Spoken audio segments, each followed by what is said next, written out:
요즘 부동산, 특히 집값 때문에 말들이 많습니다. 뭐 때문에 말이 많은지는 여러분들 다 아실 테니까 생략하겠습니다. 김병조의 단맛 쓴맛, 이번 시간에는 집 이야기 좀 하겠습니다. 제가 집을 살 수 있는 기회를 처음 놓친 게 언제냐 하면은 1988년입니다. 제가 결혼을 언제 했냐면 1986년에 했어요. 졸업과 동시에 결혼을 했는데, 결혼할 때 신접 살림을 차릴 때 제가 단칸방 생활로 시작을 했어요. 제가 뭐 집이 가난해가지고 결혼할 때 와이프하고 같이 우리 200만 원씩만 갖고 결혼하자 이렇게 약속하고, 저는 그 200만 원 중에 사글세, 돈을 뭐 몇십만 원 주면은 그거 10달 만에 다 사그러진다고 해서 사글세인데, 사글세 40만 원짜리로 시작을 했습니다. 방 한 칸, 부엌도 없는 연탄 아궁이 하나 있는 그런 단칸방에서 제가 신혼살림을 시작을 했습니다. 그런데 뭐 1년 지나니까 그 집 주인이 사글세를 도지로 바꾼다 그래요. 도지가 뭐냐면 요즘 말하면 전세입니다. 전세. 그래서 그럼 전세 바꾸면 얼마 받습니까? 그러니까 400만 원이래요. 아니 내가 40만 원짜리 사글세 사다 갑자기 400만 원이 어디 있습니까?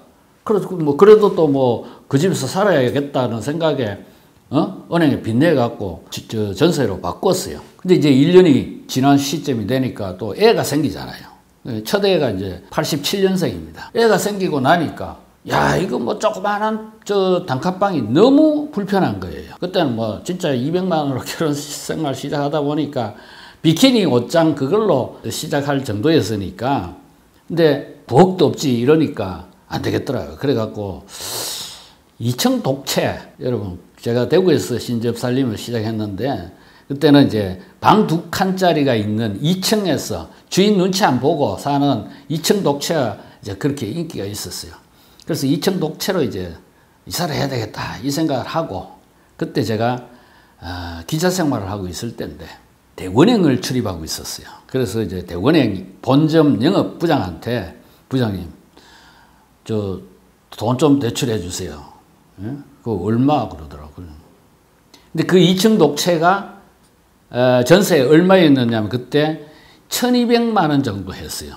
그래서 이제 내가 이제 400만 원짜리 지금 한 칸방짜리 단칸방짜리 400만 원 전세를 살고 있으니까 800만 원이 더 필요하지 않습니까? 그래 그때 800만 원 좀 대출해 주세요. 그러니까 그때 영업부장이 저한테 뭐라 그러냐면은, 김 기자, 내가 김 기자 믿고 3천만 원 대출해 줄 테니까, 신용 대출해 줄 테니까 이번 기회에 집을, 아파트를 사라 그러더라고요. 어이, 이 뭐, 저는 상상도 못할 그런 제의를 하는 거예요. 그러니까 그때 88년도에 대구에 한 뭐 17, 8평짜리 중고 아파트는 13,000만 원이면 산대요. 그러니까 지금 김 기자 저 400만 원 전세금 그거는 이사 비용으로, 이사하면은 막 가구도 좀 사고 해야 되니까 이사 비용으로 쓰고 3천만 원 내가 빌려줄 테니까 아파트 사 그러더라고요. 근데 제가 결론적으로는 두 가지 이유 때문에 포기를 했어요. 하나는 제가 그때 월급이 한 50만 원 정도 됐어요.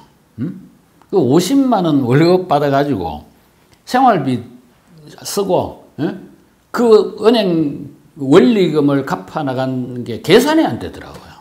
도저히 자신이 없더라고요. 그 다음에 또 하나는 뭐냐, 제 형님이 그때도 집 없이 살고 있었어요. 그런데 내가 빚을 내서 집을 산다? 아, 이거는 우리 경상도 뭐 무디들한테는 허락이 안 되는 거예요. 그래서 제가 포기했습니다. 그리고는 800만 원을 대출해 가지고 1200만 원짜리 2층 단독주택에서 생활을 했습니다. 그러다가 제가 2년 후인 1990년에 서울로, 직장 때문에 서울로 이사를 왔어요. 서울로 이사 오니까 대구에서 살던 정도 규모의 연립 뭐 주택 그 이렇게 2층 독채 이런 걸 전세를 하려니까 3천만 원 정도. 그래서 그때 다시 또 빚을 냈어요. 그러니까 빚만 늘어난 거예요.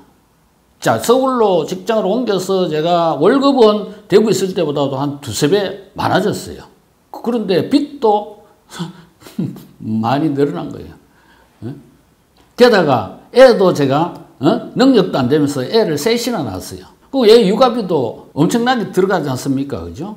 이건 뭐, 그래서 제가 계산을 해봤어요. 야, 이거 월급 받아가지고 내 집을 한 칸 마련하는 거, 이거는 답이 안 나오더라고요.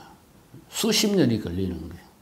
그래서 저는 그때 집을 사는 걸 포기를 했습니다. 포기했습니다. 저도 무리해서 했다면 집을 살 수가 있었을 거예요. 그죠?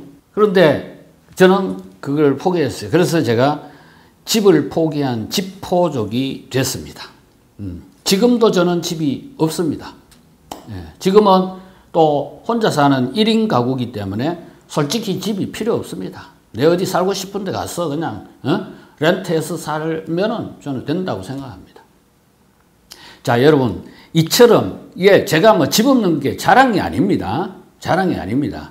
우리나라에서 제 같은 촌놈이 부모 재산 물려받지 않고 그야말로 자기 혼자의 힘으로 월급쟁이 생활해서 자기 집을 마련한다? 이거는 정말 힘들다는 걸 저는 이제 말씀드리는 거예요. 그래서 대부분은 어떻게 합니까?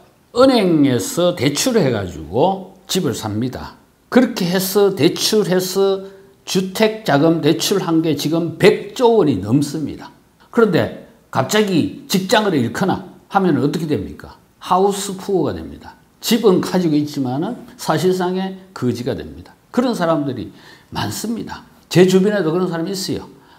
그래서 그 은행 이자 못 갚아갖고 저한테 돈 빌려 제가 2천만 원 빌려줬는데 지금 몇 년 동안 못 받고 있어요.